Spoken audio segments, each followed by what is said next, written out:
Well, hey, welcome back to Country Fried Rock. We dug out a couple of old hard drives, found some of these old episodes from 2009 through 2020, and figured, what the hell, y'all should hear them. Ton of fantastic musicians and bands, many of whom are still out there making great music. I decided to just throw some of these old episodes back out there. They have not been re-edited, so half these places don't even exist anymore. Never mind the URLs, don't even bother. But a lot of these bands really made great music, and I want you to hear it. Dig them up on your favorite streaming service if you can't find them elsewhere, and go see a show if they're still playing. So if you're new to Country Fried Rock, starting back in 2009, this was a syndicated radio show that aired in more than 50 markets across the globe. The structure follows some of the format of older syndicated radio programs, and we left it that way. So we'll bounce around back into the archives and let us know if there's anybody in particular you'd like us to try to dig up off these extremely disorganized hard drives. No matter what, we sure appreciate you being here. You can toss some money in the tip jar, or what the hell, join the fan club. But it's most important that you check out this music. It's all there for you these days on countryfriedrock.com and your favorite podcast app. Tell a friend, smash that follow button, and give us a 5-star rating and review. That hasn't changed, no matter how much my hair color and eyeglasses have. Thanks for being here. Hey y'all, it's Sloane Spencer. Thanks so much for finding all these new old episodes of Country Fried Rock. I've got something completely different available these days called Sleep with Rock Stars. And it all started from a listener comment back in the very early days of Country Fried Rock who said, I slow these down to 75% and fall asleep to them. And I was like, well, over the years I started thinking about it, and I recently started Sleep with Rock Stars. It's the Gen X sleep podcast, and you can find it at sleepwithrocksstars.com or your favorite podcast app. Welcome to Country Fried Rock, where we talk with musicians to find out what inspires their creativity. Country Fried Rock, music uncovered. My guest today on Country Fried Rock is Joe Bourdet of the band Whispering Pines. Welcome. Hi, Sloane. Great to have you with us. Thank you very much. Great to be here. How did you get interested in music originally? I think through family, and maybe I had foster brothers. They were interested in music. My dad and my uncle were very formative, as maybe the music indicates. What were they into? They grew up in the 60s, Nam era, and they were into rock mostly, and still have their record collections, and kind of turned me on to that. What kind of thing did you find appealing that they were listening to? I'm not sure what exactly appealed to me. I suppose it's just maybe as simple as the guitar. It's somehow I was drawn to that. Any particular bands? So many. The first one that I really loved as a kid was the Beach Boys, and that was definitely my dad's influence. Well, so I hear you on the having a rich musical sound background for growing up. At what point did you then get into wanting to play some music? That happened, I think, in high school or maybe before, and I'm not sure. I wasn't particularly social, and this was something that I could lock myself away and do. And at a certain point, that flipped poles, and I became very social. I initially picked up the guitar trying to learn Beatles, and like off Hard Day's Night. But I was mostly interested in looking like the Beatles or something, which was really odd for me. I was alone in that. But Beatles early on, I think I gave up. Came back to it and I was interested in guitar, a lot of Pete Townsend. It was mostly classic rock. I just loved the guitar tones, and I started, this was the era of downloading tabs, I think was the new thing off the internet. And they were all wrong, awful. The tabs are not accurate, and it's a terrible way to learn music. But if you're just starting, well, it works. So which one did you first get that you were like, yes, I'm playing something I recognize? That might have been a Who thing, maybe Can't Explain or something with big chords. Yeah, and it just starts sounding, well, to your ear, it starts sounding good after a while. It's a big breakthrough. Hey, this is Joe Bourdet of the Whispering Pines, and you're listening to Country Fried Rock. So then how did original music come into play for you? I think original music for me came into play once I started to get serious about music, but still found myself kind of isolated in what I wanted to do specifically. Although I found out now that there are many people doing what I wanted to do, I just didn't have access to them. At the time, I figured I'm going to have to learn how to do everything because I'm by myself. I guess that was healthy, because then I found a whole community down here in Southern California that is on the same page as me to a large degree. Is that where you were from, or did you relocate there? No, I'm from Northern California, Bay Area, and then I moved to Nevada City with my mother and grandmother. Grew up mostly there since the mid-late 80s. And so once you kind of found a community of like-minded musicians, how did that impact what you were doing?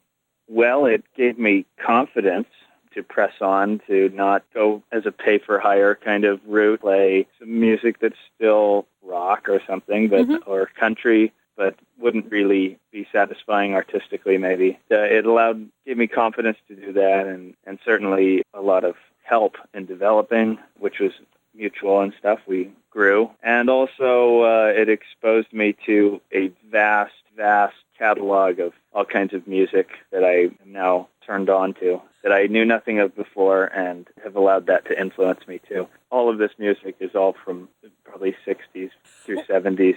Somehow we're endlessly mining. I haven't quite tired of it yet, not run out of records to buy. In that era, there's still thousands that I've never heard. And so essentially I feel like an archaeologist.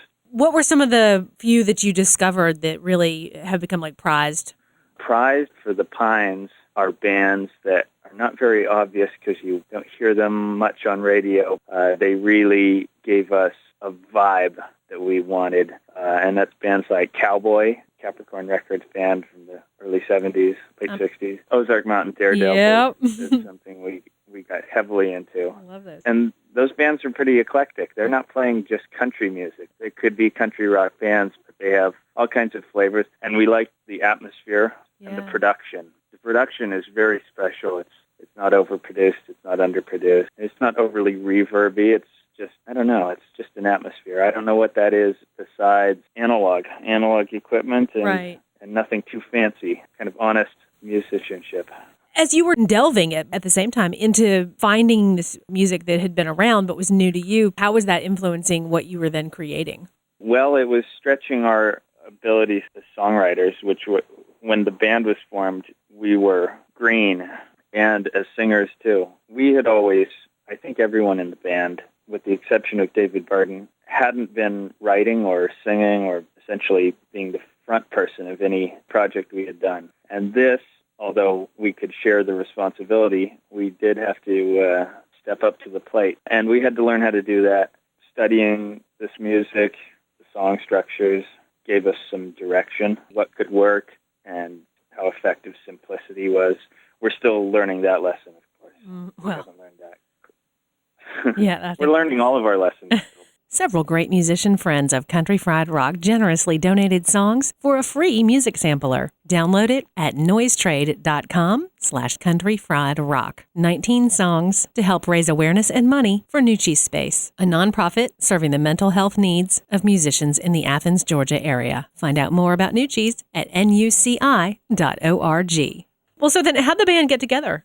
Well, I met two of the guys when I answered a Craigslist ad for a slide guitar player, and that was for a different band altogether that I didn't end up joining for one reason or another. But when I met them, we kind of hit it off, and then we were in touch a little bit later again, and we started playing with a guy who is kind of a record producer, a songwriter, multi-instrumentalist, a dude named Jonathan Wilson. Yeah, so we played with him, and essentially kind of his live backing band. I think he had just moved back to L.A., New York or something, and we had mutual friends. So he was starting to play, and then we were kind of formed. Three of the Pines were in that band, and we called ourselves the Whispering Pines, kind of unofficially. So the band essentially existed then, and we had notions then of starting a band. We attempted and failed at that time. But then when we found Joe Zabielski, our drummer, we knew we could have the band again. Started, and shortly afterwards, Dave Burdon, harmonica vocalist, additional songwriter, percussionist. We added him, and then that was that. Then it was done. And he was a friend. Oh, here comes a helicopter. Cool. This is what living in L.A. is like. You have to pause, police helicopters, if you're outside, like I am. Once you felt like you all had gelled a good group of people to form some music, where did it go from there? It went very quickly to trying to learn how to write songs, learn how to sing, which we could all sing, but learn how to sing to a level that we found satisfactory, and also learn how to interact, which was very tough in the beginning, trying to figure out the dynamic of having what really is 5 type A personalities in one band. And so, it works because we all like each other quite a lot. We had to really start from scratch. I came in with, an early song. I had only written 4 songs in my life up to that point. So I came in with a song. Everyone else was, I think, in the same boat. We felt like starting from scratch and rehearsing a lot. Pretty quickly decided to make an album, which was bold. Yes. But figured it was the best way to jumpstart would be to throw ourselves into the fire. And that was our first album, which was called Family Tree. And we did that within a year of forming. So we were just really trying to get something to present to people that we could be proud of. I think we've come a long way in that regard, especially with this new record. Forming a band and putting out a record within the first year is really bold and ambitious. What then changed for you all as it led up to deciding, okay, we're ready for another record? Well, we were always ready for another record. What happened was, us being crazy dreamers, assumed that as soon as we put out a record, money would be being thrown at us and offers would come flowing in. And we could easily finance and record a record, and we would just wait for that benefactor. So we did a little waiting and then quickly realized that it was DIY or die, which is fine because now we own it all. So we realized that we would have to do virtually the same thing again. Right. If we wanted another record. Our business arrangement was not going to be substantially different. So what we did do was we used this website called Kickstarter, and it is a way to pre-sell albums, and it is a way to get donations from friends, fans, whoever, family. It ends up being family, by the way. But it's better than them giving you a loan or something because it's that whole official level and third-partiness of it. Yeah, that certainly adds something to it that is more dignified. And also, it is an exchange. It's an exchange more along the lines of a PBS pledge drive. At the X number level, you receive this and this and this. But you know what? That makes sense.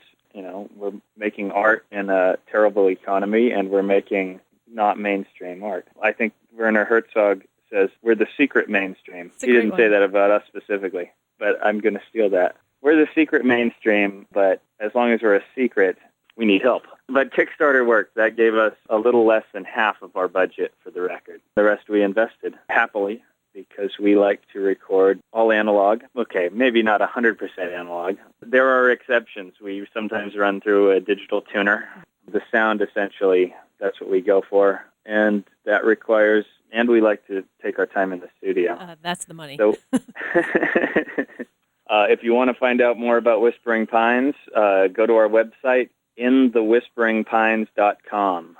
We have some very good friends that own fantastic analog studios. By the way, Echo Park is loaded with wonderful, the most greatest home recording studios, if you could even call them that. They're technically in homes or rehearsal spaces or small businesses, but there's fantastic vintage equipment here. It's perfectly suited the sounds we want to get. And we have friends. And so we recorded in 3 different locations. Elliott Smith's old studio, which is out in Van Nuys. Yeah. His project studio, and his project studio has some nice equipment. Then a place called the Station House, which is run by a guy named Mark Raines. And it's a studio that's been in Echo Park. My understanding, it's been there for about 30 years. A small but comfortable rock and roll kind of studio, but, cool. Well, not gross, but tuned for rock music. And Mark Raines is an excellent engineer, wonderful to work with, totally unflappable. You can't upset him. That's great. That works wonderfully when everybody else in the room is really upset. You know that somebody's going to be an anchor. So to anybody recording in L.A., Mark Raines. And then the other gentleman is Jason Soto, who is the guitar player in the band Everest. Everest, can see them on tour with Neil Young. Right. You can see them do all the coolest stuff that you could do. Jason is a fantastic engineer and co-producer as well. He helps us with ideas through dilemmas, right, tracking dilemmas, parts, all kinds of stuff. He has no shortage of ideas, and they're very welcome. How did you determine those places to use? Jason Soto has been a friend of David Burdon's for years, and they had been coworkers too. So we knew of them, and basically we had access. And then Mark Rains, I can't remember how we know about him, probably also through our friend Rob Douglas. And Rob Douglas was also helped with the production of this record. Great bass player, a lot with a guy named Mike Stinson, before he moved away, and a bunch of others. Must have been word of mouth. But the station house in Echo Park is, I could probably throw a rock. If I had a better arm, I could throw a rock and hit it from where I'm sitting here. So location, that's very convenient. It's like wonderful. Right. To be that close to a studio. Well, so you hinted a little bit about the benefit of having someone else in on the production and, you know, that rock or the calm in the storm or whatever. What else is it that you all found beneficial from working with an external producer, as external as in someone not in the band? Yeah, well, I should preface that by saying that we claim, and rightly so, to be at minimum co-producers. Sure. And I think we credit ourselves as the producers of this with help. That being said, I think essentially Jason Soto really does co-produce us.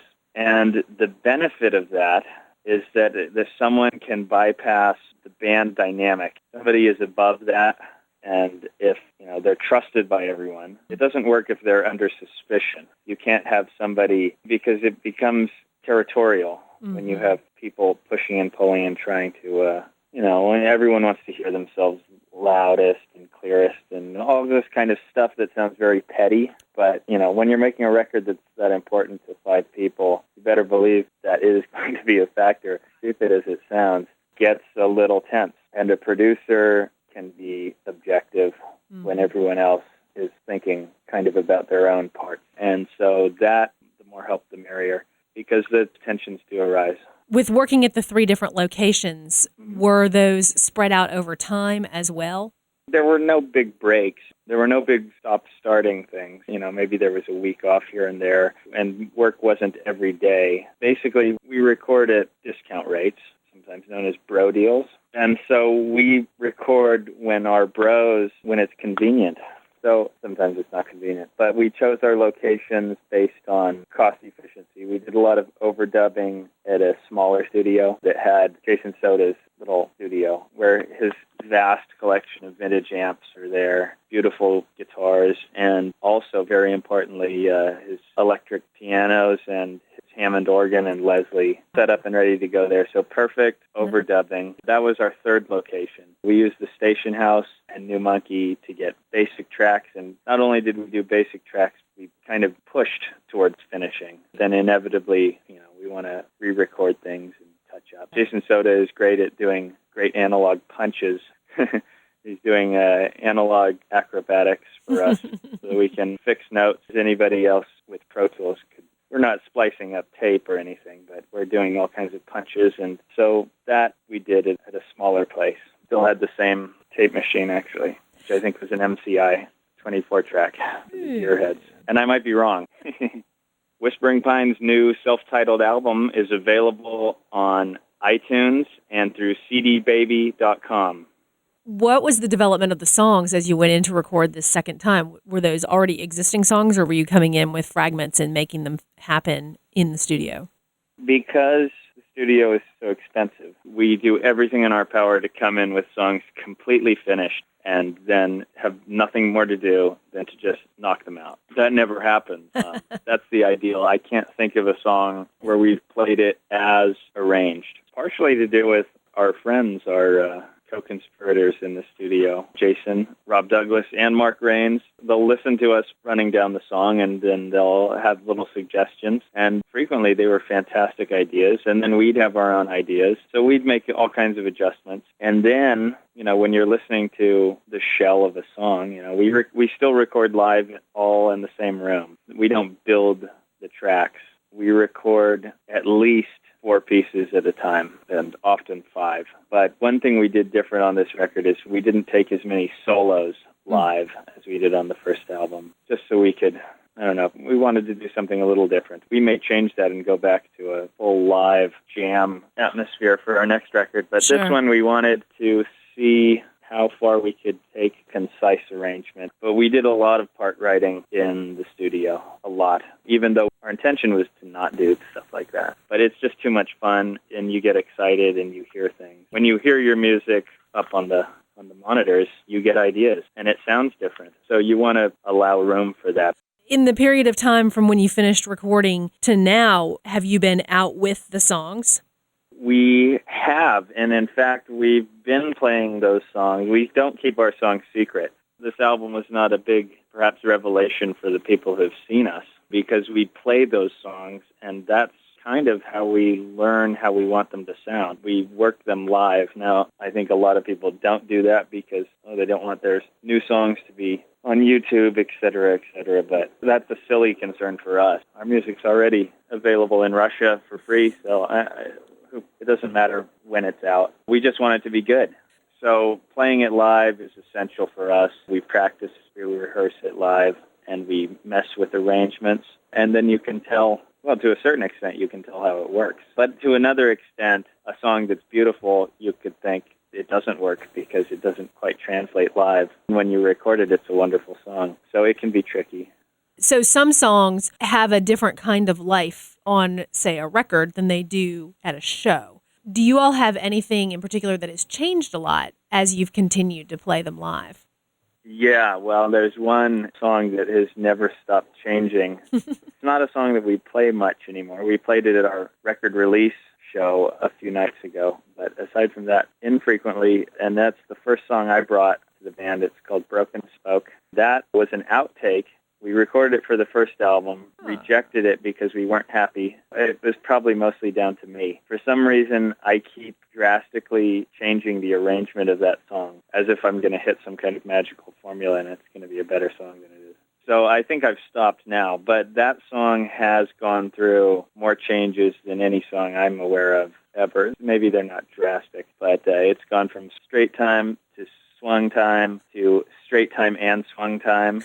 And it's gone from acoustic with mandolin, acoustic with Hammond organ, two electric guitars, electric guitar and Hammond organ. The instrumentation has just run the gamut, and we've done every permutation of harmony that you can apply to it. Now we're back with something that it's confused. It's the song that will never have an arrangement. That we played live, right. And especially with our friend Amy Blaschke singing on it, which she did at our record release show. She's a fantastic singer and songwriter and guitar player, finger-picked guitar. I think she's very exceptional. I'm hoping that she can release some recorded work soon. Cool. She's had a few disappointments and hold-ups, but I would really love it if she got some recognition. If you Facebook, you can look us up and follow our ramblings on facebook.com/Whispering Pines Music. Are there bands that you all purposely try to set up live shows with? There are. We have some friends here, and we have some friends that we've been trying to set up live shows with and can't quite coordinate. But our local buds that we work a lot with, well, there's many. We've got our buddy Chad Brown. We play with him. Dave Bain plays with him. Bass player. We also play in other friends' bands. This is L.A. There's everything here. And any kind of weird subgenre that you're into, if you look, you know where to look, you will find them here. And that is a really beautiful thing. Everybody is interested in a multitude of things. We don't consider ourselves an Americana band purely. We like all kinds of stuff, and we like our friends that play so-called psych music and that, though that's obviously 60s music too. In fact, a lot of our friends are in those bands, fuzzy guitars, heavy drums and stuff. We don't quite fit in with that scene. Seems like we should, but we don't. That we love. Bands like, there's a band called the Black Apples that's kind of cool. I think those guys left town, though. Oh, no. They might be in Portland now.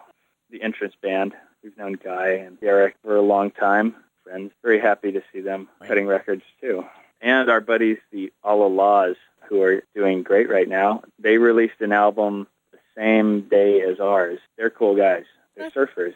That's the other thing down here is the surf culture. Although I can't surf, and I can only relate to it kind of vicariously.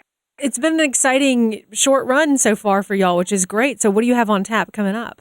Well, we've just finished our record release show, and that was a big milestone that we were working towards. The album's out, done our show. The show was a big success. The album seems to be moving. So now we have yet to decide. We will be doing our best to organize some traveling, some out-of-town dates. It's difficult with this band, but not impossible. All we need is the right incentive. And that's not necessarily even a financial incentive. The guys kind of have an adventurous spirit. They can be enticed by beautiful scenery, hiking, camping. If any of that kind of stuff is involved, because winter's coming up, I'll add skiing too. So we will go where the fun is.